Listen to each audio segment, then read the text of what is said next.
You can see here I have what I'm calling a fluffy lie out of the rough. Now it's not real deep rough here, but the point is the ball is sitting on top of the grass, and so there is some room under the ball before I get to the hard dirt. And this shot particularly is a challenge for a lot of folks because they misunderstand how to deliver the golf club. When you have room under the ball, the last thing you want to do is deliver a very steep downward angle of attack, because what happens is you end up going right under the golf ball, and best case scenario the ball hits on the top of the face, right, and it doesn't go anywhere because you don't have any metal back there to propel it forward.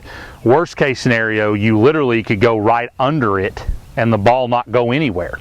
And so I'm going to talk to you about a couple of setup changes you can make and one little technique change you can make to really make this shot a lot better.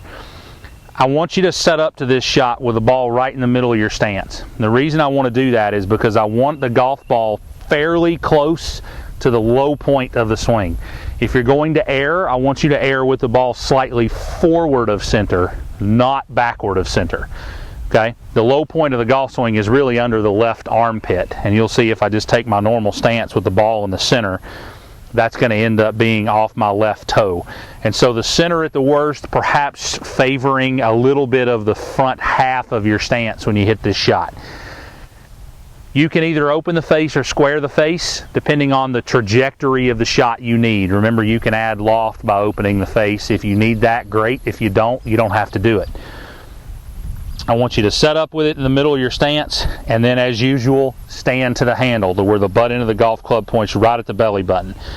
And all you're going to try to do is just return that shaft the same way you had it at setup, with your body and hands moving together through the shot. I don't want a whole lot of hinge and a steep delivery. That goes under the ball. I don't need the golf club to come up very fast after, because that would also steepen the angle of attack. And so I want you to think about what it would look like to see an airplane land on a runway. The airplane comes in very flat and then finally lands, and then if it were going to take right back off, it would take off again fairly flat and long. So the point is, the bottom of the circle is very long and flat here. You're going to try to get the golf club to move across the ground very flat. When you do that, the shot looks something like this. Okay, and you'll see that I didn't take a divot. I just skimmed the club right across the top of the grass. Didn't hit the ground at all, just brushed the ground or the grass a little bit. Keeps the golf club from digging too deep, keeps you from hitting it on the top of the face. Be careful here not to try to add loft.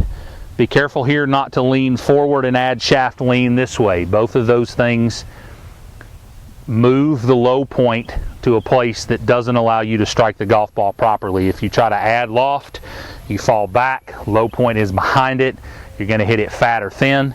If you try to lean forward, that steepens the angle of attack and you go under it. So again, one more time, ball in the middle to maybe slightly forward.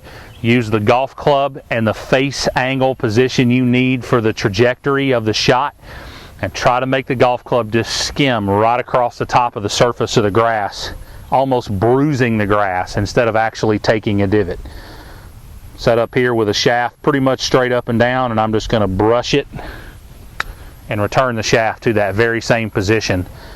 No divot, small swing, brush the top of the grass. Next time you have that little floater lie that's sitting on top of the grass, try that way of hitting it, and it should come out a lot cleaner.